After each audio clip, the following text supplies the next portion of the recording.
Hello. Welcome to another edition of the Diamond Cooper Show. Coming to you live over the airways of YouTube from my hometown of Washington, D.C., bringing you this content every week, expressing my gratitude to those who have liked and subscribed so far, expressing my gratitude to those who like, boop, and subscribe. Moving forward, hope everybody having a good new year. Blessings have been raining down on you, and you and your family are doing well. And as we do in every episode, we start off with the first segment. Got a lot of sports to get into, but we got a couple of things to dive into first. And we're going to start with the first segment, as we always do, for real. Stephen A. Smith, I love you, brother. I love what you're doing in your profession. In your profession, you will be considered to be an icon. And even with your humongous platform, number one show, 12 years running, as you always remind us on First Take and on the Stephen A. Smith Show that you have on YouTube as well. Sometimes your takes are a bit off, but this one that you have is way off, brother. On your show a couple of days ago, you said that 90% of men are in prison because of a woman.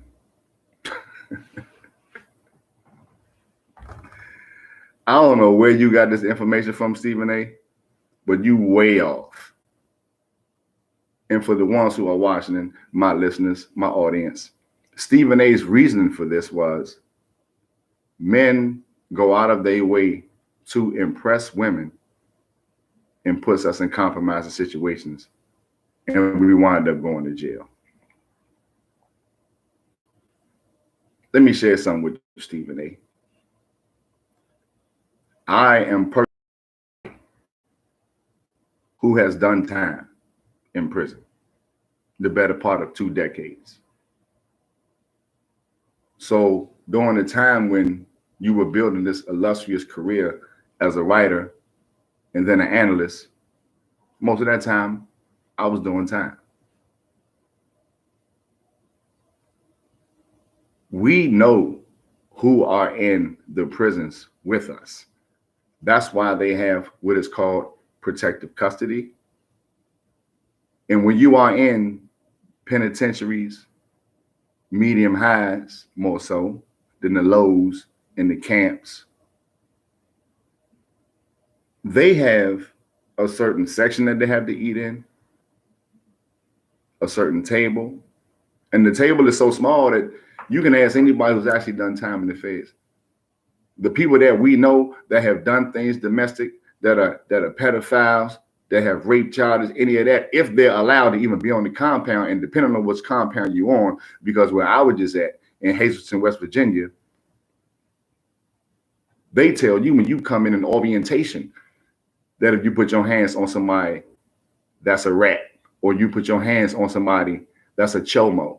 That's a nickname for a child molester in federal prison, in real prisons. Then they would, give you consequences, threaten you with sending you across the country, things of that nature. So we know who is in there with us. Stephen A., you're not a product of the block. You were not in the life. You're from Queens, New York, true. You've seen the ins and outs. You've seen things going on. You know people that was involved and that was deep. I'm sure, because you're from Queens. I ventured to New York. I know about New York. Got peoples in New York. But you're not a product of that. So how would you know?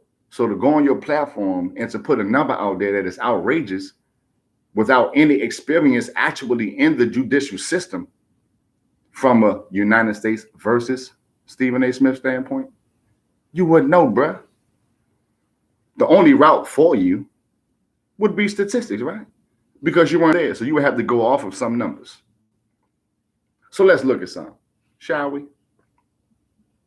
46% of state crimes that are non-family domestic. Only 22% results in a conviction. I'm saying it again. 46% of state crimes are non-family domestic, but only 22% actually result in a conviction. In federal, the number drops from 46 to 32, and it drops from 22% conviction rate to 18. Domestic arrests account for 54% of interpersonal violence, with more than half of that, 28%, consisting of family disputes. Less than 2% of domestic offenders actually do time. So this is what you need to understand, Stephen A. There are people that come into a prison and people are already there. When they come in, one of the first things that people ask for, if they have any questions, is to see a person's paperwork.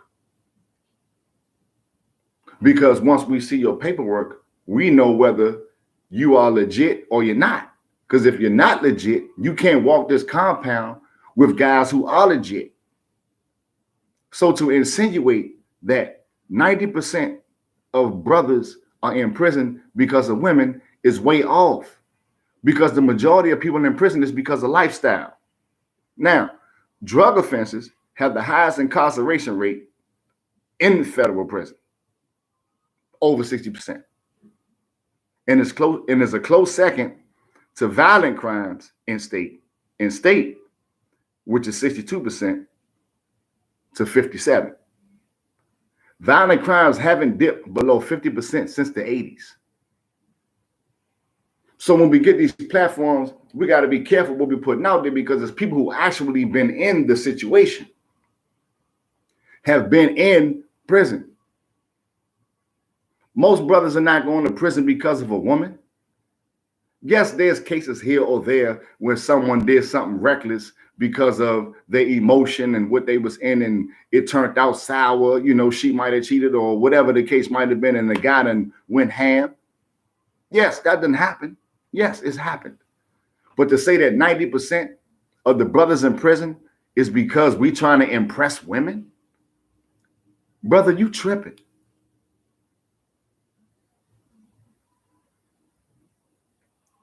More than 60% of the people that's in prison right now are for drugs and violent crimes. Stephen A., get your facts together, brother. That's not what's going on. Not in the real world. Women don't have anything to do with the majority of the people going to prison. The majority of brothers going to prison is because of the lack of opportunities and the lack of structure that they had coming up, which evolves and translates into bad decision making. And so they do reckless shit. That's why you have charts of charges. That's why you have class A offenses, class B, so on and so forth. 90% of brothers in prisons is not for women, Stephen A. Cut it out. Remember, I mentioned that y'all should have watched the Club Shay Shay with Cat Williams, because he was going in on Steve Harvey, Ricky Smiley, Said the Entertainer, had something to say about Kevin Hart, Ludacris. He was just going in, but it's been some clap back, y'all. It's been some clap back. Man, you know, for those who don't know, Cat Williams said that Cedric the Entertainer came to the comedy club, watched him perform. He did a joke. Said the Entertainer came back, told him how good he did, told him how much he loved the joke. And then Said the Entertainer wound up using that same joke as his closing act on the Kings of Comedy in 2000. He said the whole joke was verbatim, except Said turned it from his car into the spaceship. Remember, he was doing the spaceship on the Kings of Comedy.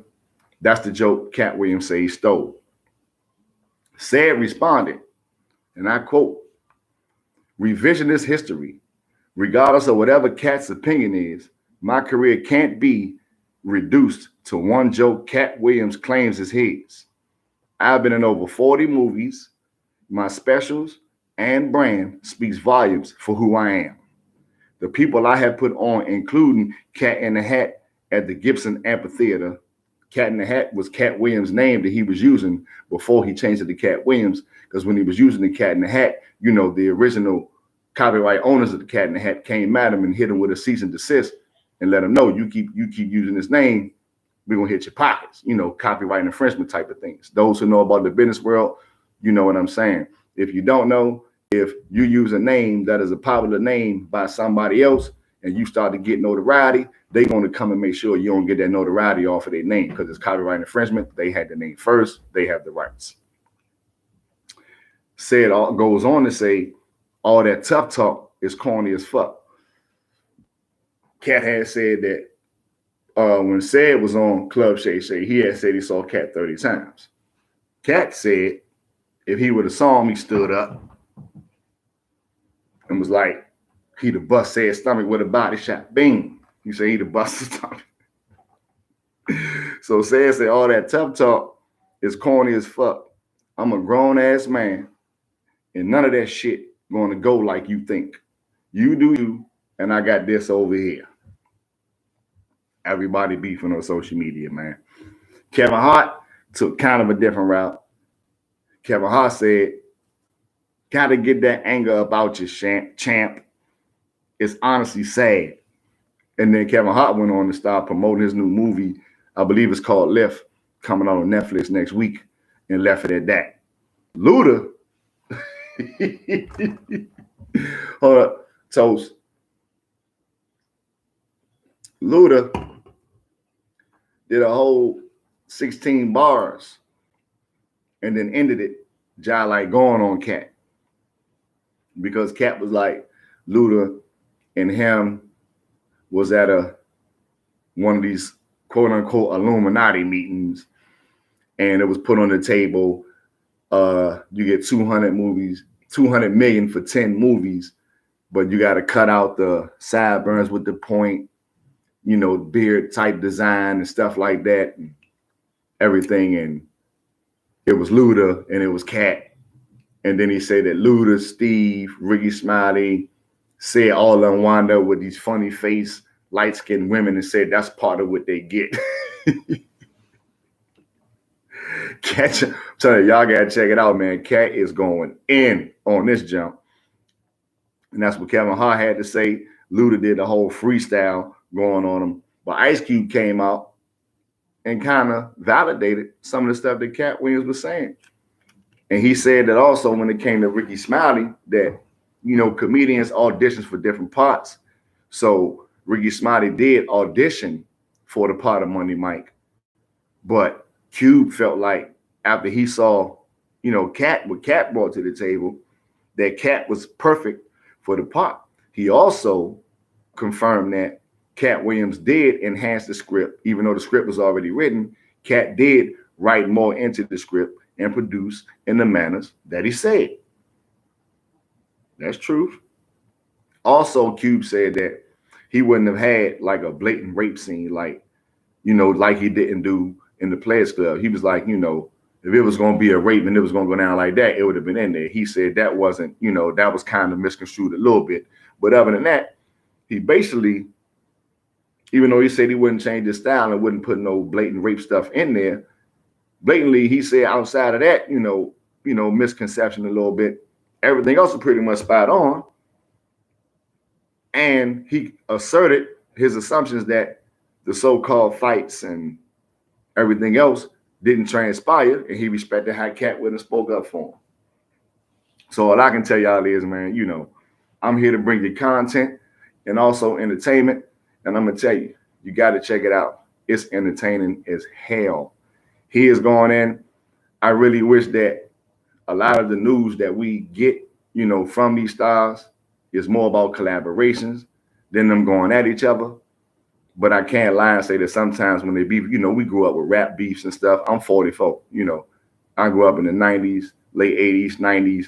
You feel what I'm saying? Like, battle rap and all that, it's cool. You like the competition. We grew up competing, playing sports and everything. I was in battle rap circles. I was in freestyle circles, so we love the competition. So I get it. But, it's kind of like a lot of people talking a lot of shit to each other over these computers and these airwaves and these phones, you know, but they won't do that shit in person.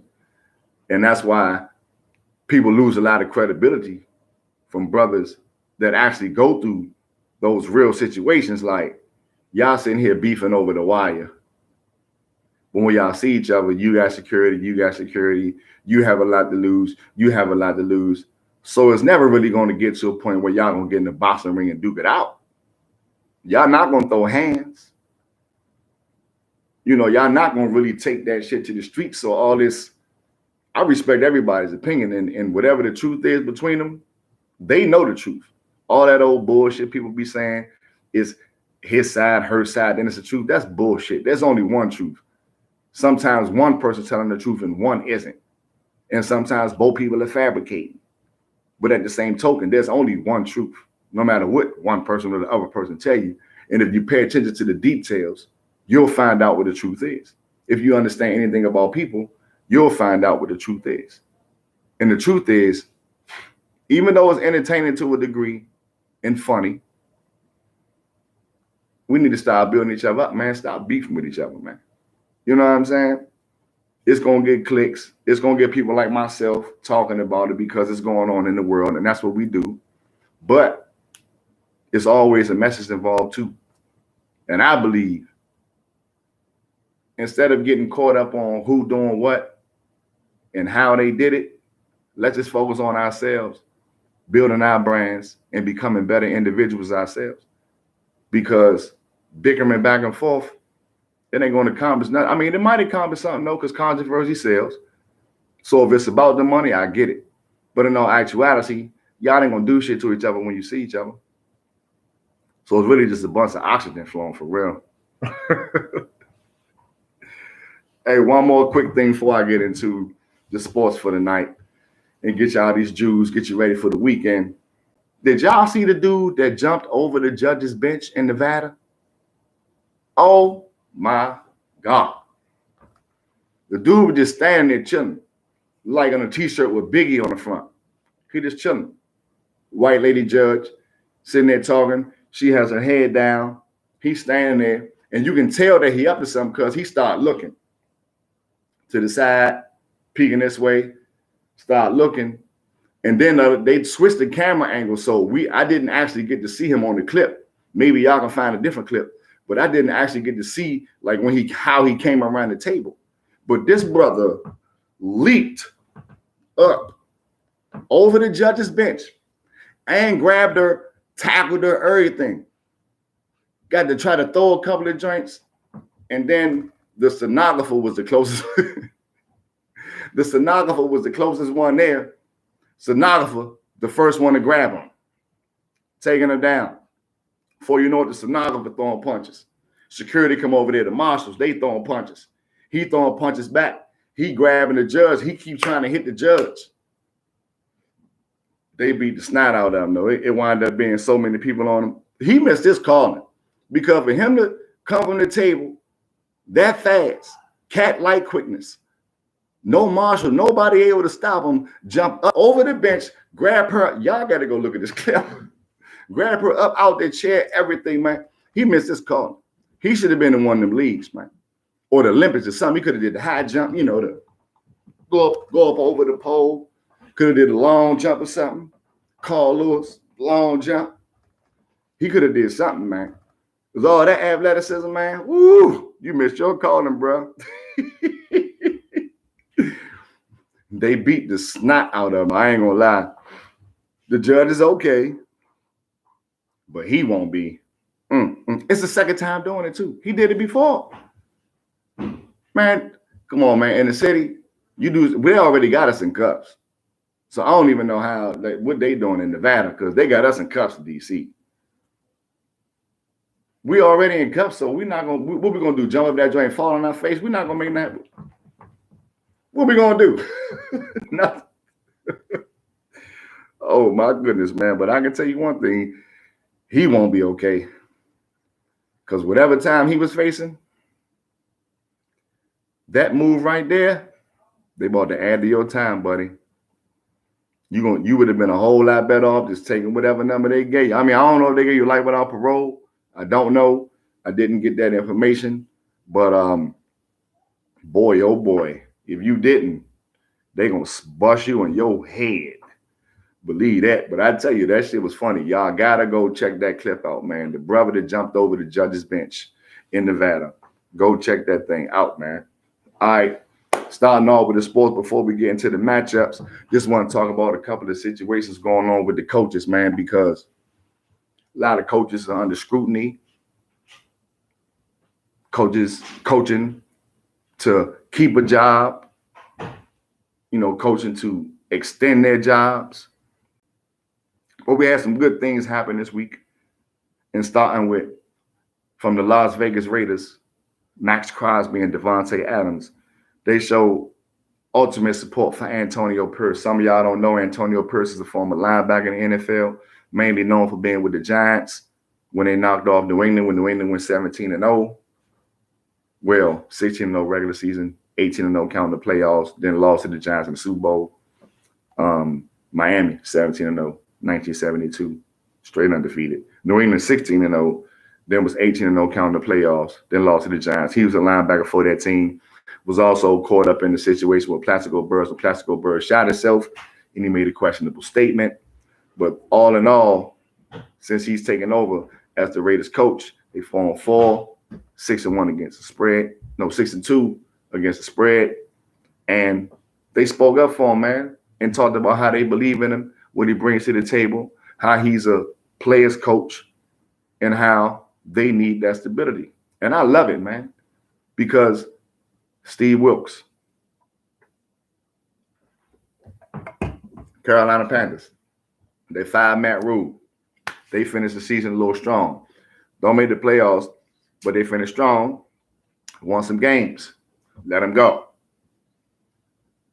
This is another situation. When the Raiders fired John Gruden, they had, oh my gosh, I can't remember the brother's name. But when the Raiders had John Gruden, Max Crosby was there, so he saw this before. And, Bisaccia was his name. And Bisaccia coached them up. They won a few games. They were playing inspired. The games that they lost, they kept it close. The Raiders didn't give him a chance. Let him go, got Josh McDaniels. Now Josh McDaniels gone. You got Antonio Pierce in there. Players are responding. The Vegas defense has been better, giving up 16 points a game since then. They've won a few games. They're out the hunt. But they still been playing inspired football for this man. And I'm glad that the two stars, the best offensive player and the best defensive player, came out and spoke up for their coach. So kudos to Max Crosby and Devontae Adams for bigging up Antonio Pierce and giving him that vote of confidence so that Mark Davis, man, can go ahead and keep him on board, and maybe y'all can keep that locker room together and the Raiders can get back in the hunt last year. And y'all been playing pretty good defense, and you've been competitive in all your games at home. A.J. Brown also spoke up. And, of course, like I tell you, I'm a football fan first, I'm a Cowboy fan second. A.J. Brown for the Philadelphia Eagles, wide receiver, stud wide receiver, I might add. Top tier wide receiver, I might add. Came out and let it be known that the scrutiny against Sirianni and the coaches is unwarranted. He said, man, the coaches ain't played 0 snaps. 0. We played that. You know what I'm saying? He said that the coach, Nick Sirianni, and he said that Jalen Hurts, they bite the bullet and they take the hits for everybody, but we got to step up. And I believe in the people in this locker room, and we got to do what we got to do to make sure. And he said that he believed that they close, and he believed that they can do it, and they got the right people in the locker room. But to step up as a leader and let it be known that bump all that, bump the coach covering up for our fuck ups, bump the quarterback covering up for our mess ups, our miss assignments, our penalties. Now we got to do better. That's what we need. That's why they was in the Super Bowl last year, and they in the playoffs. So if anybody sleep on them, you will get beat. Believe that, because Philly ain't no bombs. Lastly, with the coaching thing, Mike Vrabel, head coach of the Tennessee Titans, former linebacker for the New England Patriots, known for the New England Patriots. He was catching a lot of touchdowns too as a defensive player, and had Tennessee basically in the mix, even though they haven't had a top tier quarterback. Got a top tier running back in King Derrick Henry, excuse me, but not a top tier quarterback. And he's been competitive all the time. They made the playoffs consistently, won playoff games on the road and at home. But he came out like, man, look, we out the hunt, 5-10. We want to win. And I quote, losing fucking sucks.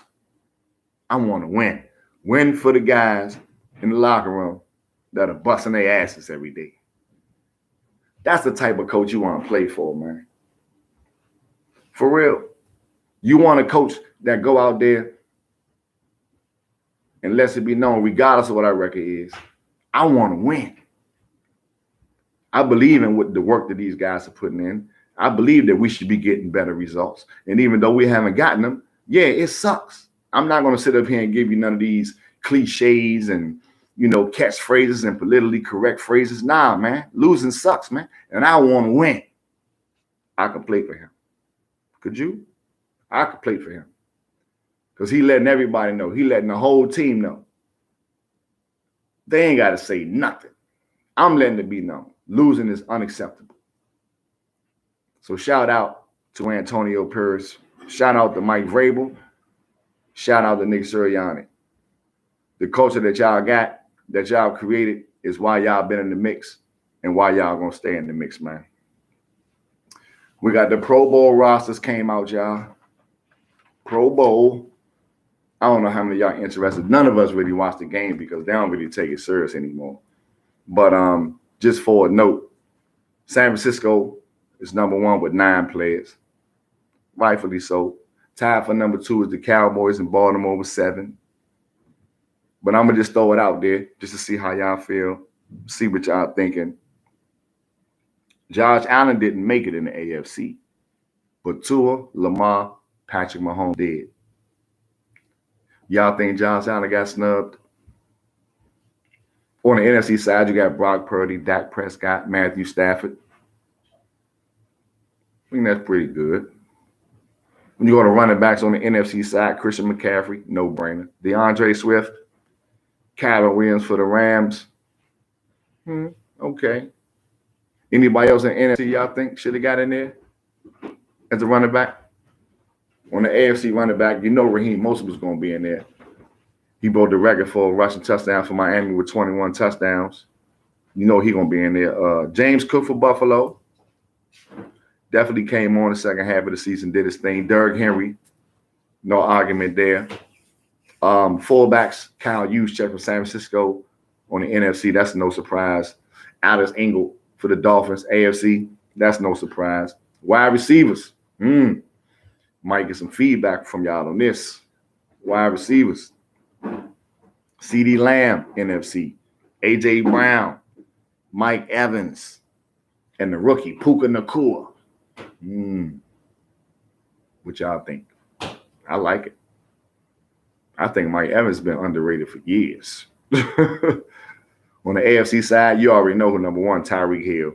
Amari Cooper. He was a Cowboy. Now you want to do Pro Bowl shit over there in Cleveland. I ain't going to say nothing. But we wasn't paying you $20 million for what you was doing. Keenan Allen, definitely. Jamar Chase for Cincinnati. No argument for me there. Out of the names I say, if y'all feel as though somebody got snubbed, let me know. Tight ends, George Kittle, Sam Laporta in the NFC. In the AFC, Travis Kelce. No surprise about that. And David Njoku, breakout season. I'm trying to see if anybody from the defensive side that might have been snubbed. Not really. NFC, Bosa, Montez Sweat, Aiden Hutchinson, Aaron Donald, Dexter Lawrence, Hargrave at the defensive tackle. Michael Parsons, Danielle Hunter, Hassan Reddick, outside linebacker. That's beautiful. Fred Warner, Bobby Wagner. No complaints there. Deron Bland, most picks, record for pick sixes. Then Tre'Davious Ward for the 49ers. Juwan Johnson for Chicago, but I think he hurt this week. He's not playing this week against Green Bay. And Devon Witherspoon from Cincinnati. Free safety, Jesse Bates for Atlanta. He been balling, making plays all over the field for Atlanta, so no argument there. And Buda Baker at strong safety from Arizona. Julian Love with all those picks from Seattle. And you know the Cowboys got both kickers, the punter and the kicker. Brian Anger, Brandon Aubrey. Kick returner is Rashid Shaheed from New Orleans. And the special team specialist is Aaron Reeves Maven from Detroit Lions. And then to get to the defensive side, I didn't even get into the offensive lineman of the NFC. My bad, y'all. Offensive lineman, of course, offensive tackle, Trent Williams, Lane Johnson, Penei Sewell. Trent Williams, San Francisco, Lane Johnson, Philadelphia, Penei Sewell, Detroit. At guard, we got Zach Martin from them Cowboys, Lindstrom from Atlanta, Landon Dickinson, Philadelphia, and at center, of course, Jason Kelsey from Philly, and Luke Ragnow from Detroit. Offensive lineman for the AFC. Offensive tackle, we got Larry Tunsil. They thought he was going to be a bust on Miami, over there in Houston, balling, protecting C.J. Stroud backside. Young rookie got a chance, made the playoffs. We about to get into that into a second. Deion Dawkins for Buffalo and Teron Armstead for Miami. At guard, we got Quentin Nelson for Indianapolis, Joel Bitonio for Cleveland, Joe Thuney from Kansas City. Center, Creed Humphrey for Kansas City, and Tyler Lindenbaum, if I'm pronouncing it right, for the Baltimore Ravens. That's offensive alignment. Defensive alignment, AFC, Myles Garrett, of course, Max Crosby, Trey Hendrickson for Cincinnati. He's actually tied for the lead with 17 sacks right now. Quietly, people don't even realize it. But Hendrickson for Cincinnati, been balling. Defensive tackle, Chris Jones, Kansas City, Quentin Williams for the Jets, Matabuke for Baltimore, and of course, outside linebacker, you got T.J. Watt, Khalil Mack, and the other Josh Allen, the defensive end for the Jacksonville Jaguars. Baltimore Ravens got both linebackers in the AFC, Patrick Queen, Roquan Smith. At cornerback in the AFC, we got Patrick Surtain II. Some of y'all that's my age, we saw the first Patrick Surtain. That was a cornerback for the Miami Dolphins, my brother team. You know, me and my brother was watching him. We was growing up. Surtain was y'all like one of those lockdown corners. His son in the Pro Bowl. Sauce Gardner for the Jets. Jalen Ramsey, of course, for the Dolphins. Since he came back, the Dolphins defense been much better. And Denzel Ward for Cleveland. At free safety, Justin Simmons for Denver and Minka Fitzpatrick for Pittsburgh. Minka always in there. He's just a bona fide playmaker, a bona fide star.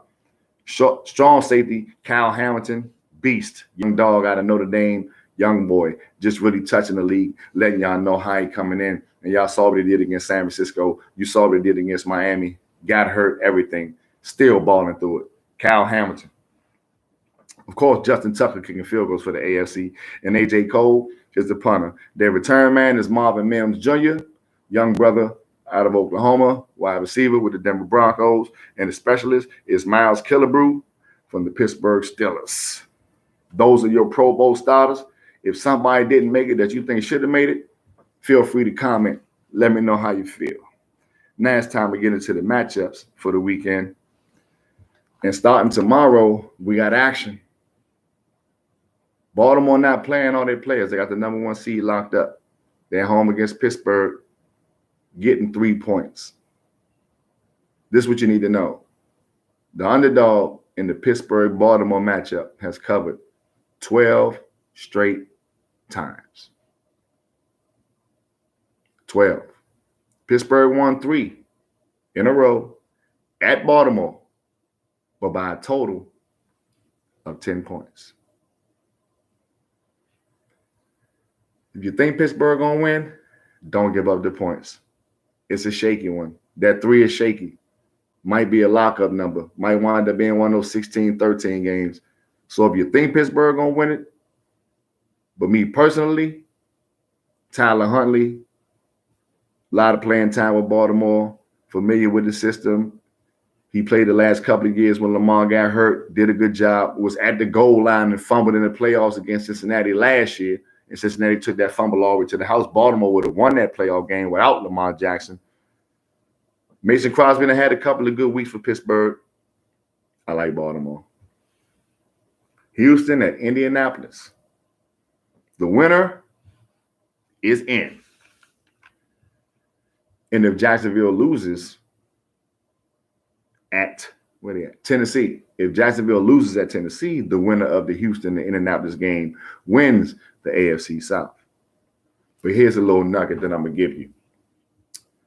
The line started Houston +1. Now, the money has slid to Houston -1. 91% of the time that has happened this year, you go against the number, against the wave. So they bet it from Houston +1 to Houston -1.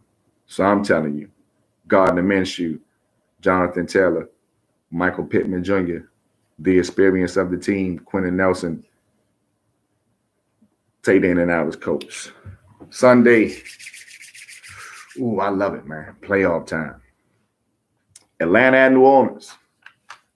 The winner between Atlanta and New Orleans gets the South if Tampa Bay loses.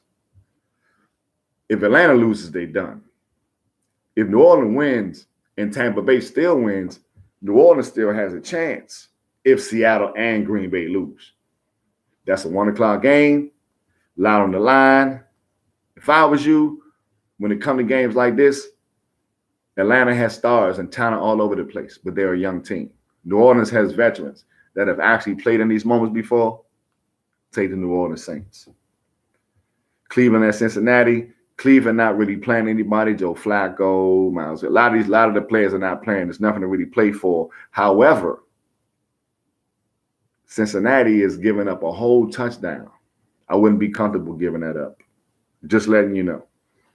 The Jets in New England, it's going to be a rainy game. The over-under is very low at 30.5. The last time it was 30 and went down to 29.5. I took it over. Who was they playing? They was playing Pittsburgh, and it went over in the first half. If I was you, that low over-under, Trevor Siemian against Bailey Zappi. Most people gonna think it's not going to be a whole lot of points, and it's going to be raining. Me personally, I ain't messing with it. Jacksonville at Tennessee. Jacksonville needs to win to clinch the South. Tennessee has really nothing to play for, but spoiler. And remember, I just told y'all a little while ago, Mike Vrabel wants to win. I wouldn't bet against Tennessee at home getting those points.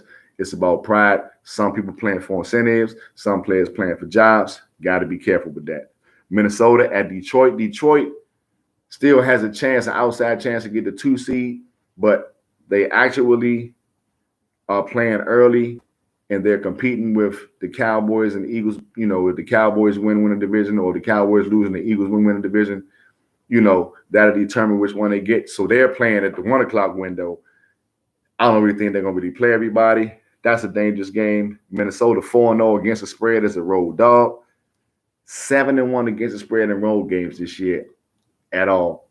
Minnesota might be the play here, especially if they play Nick Mullins instead of the rookie Jaron Hall. But that ain't the jewel, though. Tampa Bay at Carolina. Tampa Bay needs to win the division. Carolina all locked up the number 1 seed. They playing for pride. They gave Tampa Bay fits the first time. I would tell you that it's not going to be a whole lot of points. It's going to be a hard-fought game. The first jewel, Tampa Bay, Carolina under. What is it? 37.5. 8 of the last 10 Carolina games were under. The last 4 at home, under.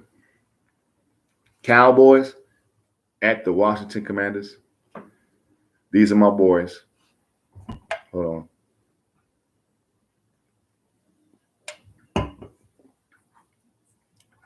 We really need to go in here and handle this business, man.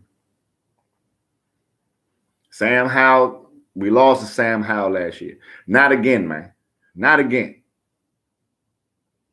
Let's go in here. Let's get on top of these dudes early. Get them out the way so we can relax. This sounds good. We giving them 13 points. I don't know about all that. I think they'll keep it tight like they did with San Francisco. We'll find a way to put them away. But the 13 points on the road, I'm not going to advise you to give that up.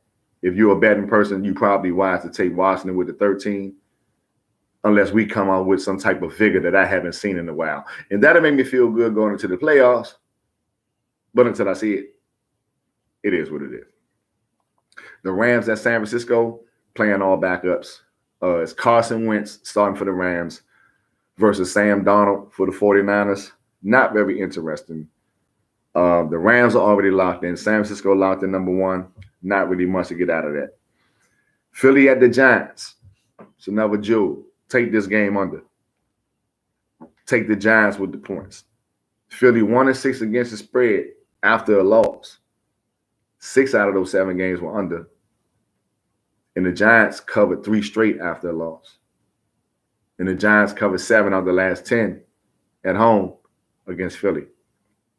Take the Giants. Take the under. Chicago at Green Bay. Chicago balling. Justin Fields doing his thing, trying to show them that he needs to be their quarterback next year instead of trading them to try to get one of them youngsters with the number 1 pick. They getting 3 points from Green Bay. Green Bay winning. They in. A lot of people riding on the Chicago bandwagon. But I actually believe that Jordan Love will make a play late, but I don't like the 3. I think it might wind up being a field goal game. Take Green Bay, money line if you're going to take it. And it might be a little bit of snow, which is an equalizer, but the spread is only 3, so it's already basically equal. Seattle at Arizona. Seattle can get in the playoffs if Green Bay lose and they win. Arizona, since Kyler Murray been back, been balling, in 6 out of their 7 home games went over in 5 straight. All of the games with Kyler Murray at home. Another jewel. Seattle, Arizona over 47.5. Money. I mentioned Vegas and the Vegas Raiders. They playing Denver. They at home, -2.5. Las Vegas is 4-1 against the spread in division games. And all 5 of Denver's division games have gone under. Take the Vegas Raiders. Take the under. Jules. Kansas City at the Chargers. Kansas City not playing anybody. The Chargers, lame duck coach. He's probably not going to keep the job. They probably going to try to get Jim Harbaugh or Bill Belichick. Really no reason to mess with that game. And then Buffalo at Miami. I'm going to just say this. Mostert, not supposed to play. Waddle, looking a little questionable. But I got a little belief in my brother team, man. I got a little belief. Because every time I see people just jump on the wave and just act like it's just automatically going to go this way, I always go the other way. Joe, take the Dolphins plus the 3 points at home. They're going to mess up everybody's mind and get at rough buff at home and keep Buffalo at the 6th seed and Miami clinches the 2 seed. Quick basketball notes before I get up out of here. My Lakers, 17-18. We lost 110-96 the other night to Miami without Jimmy Butler. We actually got a home game tonight against Ja Morant and the Memphis Grizzlies in about an hour and a half.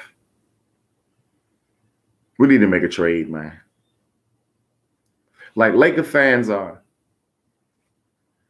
We're in flux right now. We don't get it. We don't understand, like, why don't men have enough intestinal fortitude that even if your name is mentioned in the trade talk, you still go out there and ball to boost the value, man? Ever since you do names been mentioned in these trades, y'all been playing like shit. D-Lo, Rui, Torian Prince. Y'all been playing like trash, man. Ever since the first report was put out that trades could be coming up, and if we wanted Zach LaVine or we wanted this person, they might put y'all in there. Y'all just start playing like, oh, but they don't want me no more. And then Darvin Ham just sat y'all the other night. Rui Hachimura and D-Lo didn't even play.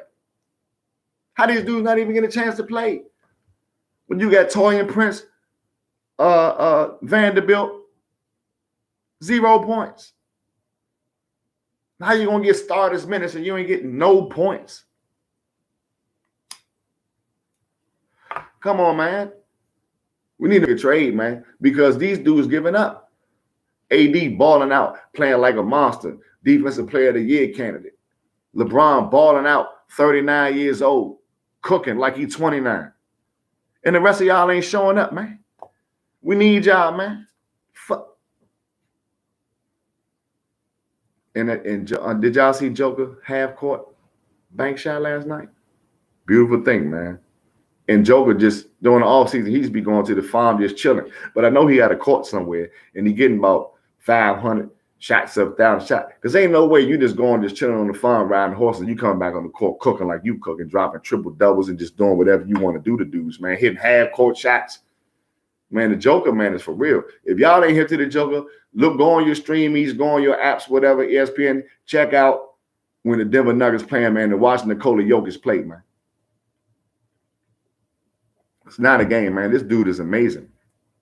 Amazing. He only missed 5 shots total in the last 4 games.